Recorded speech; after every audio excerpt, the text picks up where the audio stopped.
Hey everyone, and welcome back for another deep dive. Today we are going to be looking at something that could be a real game changer, especially if you are prepping for those UPSC exams. Oh, absolutely. We're talking about new rules from the US about exporting AI chips. Mm. Those incredibly powerful, the brains behind all this artificial intelligence that's been in the news. Yeah. Yeah. And you may be thinking right now, okay, so how does this relate to me and my exam prep? Yeah. Well, get this. These rules actually have huge implications for India's ambitions in technology, Huge. its Yeah. role on the world stage. Yeah. And you can bet this is going to come up in your current affairs Yeah. and your international relations sections. Big time. Big time. Mm. All right, so to keep things off, what's really fascinating here is how the U.S. has decided to categorize different countries Mm. based on, how much access they're going to get to these chips. Yeah. And where India falls in all of this has a direct impact on so many things, from Mm. research and development to economic growth and strategic goals, all that. It's a huge deal. Yeah, for sure. So let's break down this tier system. They've got tier one, which is kind of like the VIP lounge, I guess. Right. Close allies of the U.S., minimal restrictions. They pretty much have free reign with these AI chips. Yeah. Green light. Green light. Mm. Then you've got tier three, which is more like the watch list. Yeah. Countries in this tier have very limited access, almost none, because of all these security concerns. Right. So India, and this is where it gets a little tricky, India has been put into tier two. Okay. So they're not completely shut out, but they're definitely facing some limitations. Some roadblocks. Yeah. Some roadblocks, specifically a cap on the number of advanced AI chips that India can import. Now, this isn't a complete roadblock. It's what's called a rolling cap that goes all the way through 2027. Yeah. A rolling cap. That sounds a little complicated. Yeah, so it's more flexible than just like a hard limit. So the number of chips that are allowed in, it's recalculated every so often, which gives some room for adjustment. Okay. In the short term, though, this probably isn't going to completely derail India's plans. Okay. Their initial aim was to get 10,000 GPUs for something called the India AI mission, which is, a big deal for researchers and for startups. Right. And this plan seems like it's safe. But the long-term outlook is where the real challenges come in. Yeah. Imagine Reliance or Yotta wanting to build like large-scale AI infrastructure. Yeah. Think massive data centers. Whoa. This is where these restrictions, they could really throw a wrench into those plans and make scaling up a lot harder. So tier two means India has to play a little bit of a strategic game here. Right. But then there's another twist to all of this special provision that they have. Yeah. And it only applies to India and China. What is that all about? Oh, yeah, the general validated end user list. This is where it gets really interesting and kind of geopolitical. For India, this means that the chips that they are allowed to get, they can actually use them for both civilian and military purposes. Not nuclear stuff, of course. Right. But China, on the other hand, they can only use these chips for civilian applications. So the U.S. is drawing some distinctions here, almost like they're saying they trust India a bit more with this tech, at least in certain situations. But why are they doing this in the first place? What's the big picture reason for the U.S. being so picky about who gets these AI chips? Well, the U.S. has this massive interest in staying ahead in this global tech race, right? They want to keep that dominance, but they are also really worried about this powerful AI technology falling into the wrong hands. Yeah. Especially countries that might use it against U.S. interests. It's kind of a delicate balance, trying to encourage innovation, but also keeping things secure for national security. So it's not just about technology. It's about national security. Yeah. It's about international relations. All these things are totally intertwined. Yeah. And this, by the way, is a fantastic point to keep in mind if you're studying for your UPSC exams. Understanding these links between technology and geopolitics is crucial. Absolutely. Yeah, it's not just about, memorizing facts. It's about being able to look at how all these different forces are working together on that global stage. In this case, the U.S. is really trying to control, who gets this tech that they see as super strategically important. Yeah. And that has a ripple effect for countries like India who want to make their own mark in the AI world. Okay, so we've got the U.S. playing a bit of a gatekeeper, and we've got India trying to navigate all these restrictions as they work towards their own tech goals. But there's another player here that we haven't talked about yet, NVIDIA. Right. These guys are like the rock stars of the AI chip world. Yeah, they are. And they are not exactly thrilled with these new rules. Not at all. They are very vocal about it. Yeah. So NVIDIA's perspective is really interesting because they're saying that these export controls are actually going to backfire on the U.S. They're saying it's too much bureaucracy, too much red tape, Yeah. and that is going to stifle innovation and hurt the U.S. economy in the long run. Yeah. And they see it as a really stark contrast to how the previous administration handled things, Okay. which they thought was much more business-friendly. So you've got the government saying national security first, and then you've got these companies like NVIDIA pushing back saying, hey, this is bad for business. This is bad for innovation. It's a classic tug of war. It's a total tug of war. And it makes you wonder, is there some kind of middle ground here? Can the U.S. protect what they need to protect Right. without, holding back the very progress that makes them a tech leader in the first place? That's the question, isn't it? It's the million-dollar question. Yeah. Something for all of us to think about, Mhm. especially those aspiring policymakers out there. For sure. So much to think about here, and we've only just scratched the surface.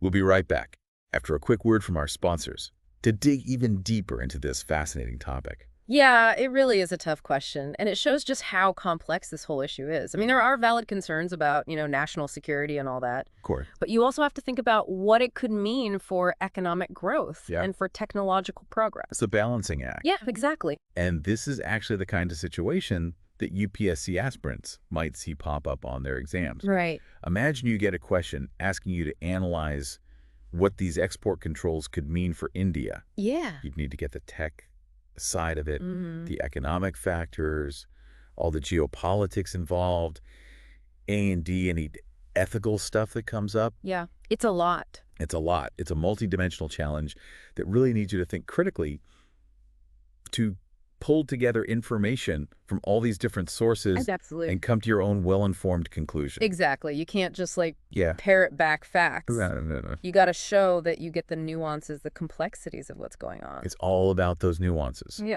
And speaking of nuances, it's worth pointing out that even within India, there are a lot of different opinions on these new export rules. Oh, yeah, for sure. Some experts and policymakers are really worried about what it means for India's tech goals in the long run. Right, especially if they're hoping to build that large-scale AI infrastructure. Yeah, makes sense. Building those massive data centers that we were talking about Yeah. gets a lot harder with these restrictions in place. For sure. But there's another side to this, too. Okay. Some people actually see this as an opportunity for India to focus more on homegrown solutions, Interesting. to really push for more innovation within India's own AI chip sector. So it's like a make in India, but for cutting-edge AI technology. Exactly. This would be a chance for India to be more self-reliant in a field that is, strategically vital. Exactly. And then you've also got the option of, strategic partnerships. India Yeah. could team up with countries that have, easier access to these chips, or even work with the U.S. to negotiate better terms. Ah, the power of diplomacy. Yeah. It's a good reminder that international relations are always changing, and countries need to be flexible and, adaptable to navigate it all. Absolutely. It comes down to strategy, right? Yeah. How can India position itself so that it's not just adapting to these new rules, but actually thriving in this new tech landscape? That's the big question. It is. It's the big It thing. really gets you thinking, even if we don't have all the answers. At least we're looking at it from different angles. Yeah. Really grappling with the complexities and getting those brain cells working. That's what we're here for, to help you make those connections, see the bigger picture, Yeah. and hopefully, ace those UPSC exams while you're at it. Absolutely. Yeah. Speaking of exams, let's do a quick recap just to make sure we've got all the key takeaways here. So we've got these new U.S. export rules Right. trying to control who gets their hands on those powerful AI chips. Yep. We've got India in Tier 2, Mm-hmm. which means limited access, but also remember that special provision that gives them some wiggle room in how they use the chips that they DO get. Yeah. And then we have NVIDIA voicing their concerns about what these rules could do to innovation. Right. And maybe even more importantly, we have a ton of questions about what all of this means for India's future in this global AI race. Can they overcome these new challenges and reach those ambitious goals? Will they find ways to work around the restrictions or even turn them into an advantage? Sure. These are the kinds of questions that make the difference between a good answer and a great answer on those UPSC exams. For sure. It's not enough to just know the facts. You got to be able to analyze them, to draw conclusions and explain your insights clearly and in a way that's compelling. Absolutely. And remember, this isn't just some theoretical exercise. This has real consequences for India's economy, their tech development, their place on the world stage. Yeah. It really drives home the point that technology is tied up with politics, economics, global power dynamics, all of it. And that, my friends, is why we do these deep dives. Yeah. To help you make sense of those connections, to understand the forces shaping our world, and give you the knowledge you need to succeed. Speaking of success, a big part of doing well on those UPSC exams is staying up to date and engaged with current events. Yeah. This whole episode has been based on some really in-depth reporting from two great sources, the Indian Express and the Financial Express. Excellent source. I definitely recommend checking them out if you want more details on this story as it develops. They're fantastic resources for anyone who wants to stay ahead of the curve. Yeah. And hey, while you're at it, why not hit that subscribe button and share this episode with your fellow UPSC warriors? We're all in this together. That's right. And sharing knowledge is one of the best ways to help each other out on this journey. It's a tough one, It is. but it's super rewarding. We'll be back after a quick break to wrap things up and leave you with some final thoughts. We're back, and, I was just thinking about something. We've been talking about all the challenges and the strategies and everything, Yeah. but there's another way to look at this whole AI chick export rule thing. Oh, It's kind of a testament to how far India has come in the tech world. that's true. The fact that they're even, being considered for these kinds of restrictions Right. means they're seen as a real player on the global tech stage. Exactly. Not so long ago, India was mostly known for IT services Yeah. and outsourcing. Now they're building their own AI ecosystem, investing in research and development, and getting attention from everyone. That's right. So these export controls, in a way, they're like a weird kind of compliment. Yeah, like a backhanded compliment. Yeah, they're acknowledging that India is becoming a major tech power. It shows that India doesn't want to just use technology anymore. They want to create it, innovate, and be a leader. And that ambition, that drive to push the limits, is something to be proud of. Yeah. Of course there are going to be obstacles, Yeah. but India has this history of overcoming challenges and coming up with creative solutions. Right, like frugal innovation. That's what they're known for. Exactly. They've figured out ways to make things affordable and accessible in healthcare, telecommunications, all sorts of areas. Yeah, That same kind of ingenuity and resourcefulness can totally apply to AI too. absolutely. So to all our UPSC aspirants listening, remember this. When you run into a challenge, Yeah.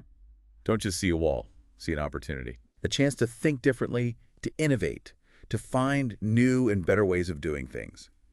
That's the attitude that will move India forward It is. in the global AI race and everywhere else. And don't forget, knowledge is power. Stay curious, stay informed, and keep asking those hard questions. Couldn't agree more. That's how you'll not only ace your exams, but actually make a difference out there in the world. That's right. And on that note, we're going to wrap up this deep dive. Great discussion. It was. Don't forget to like and subscribe to our channel for more thought-provoking conversations just like this one. We'll see you next time. Until then, keep learning, keep exploring, and keep those minds sharp.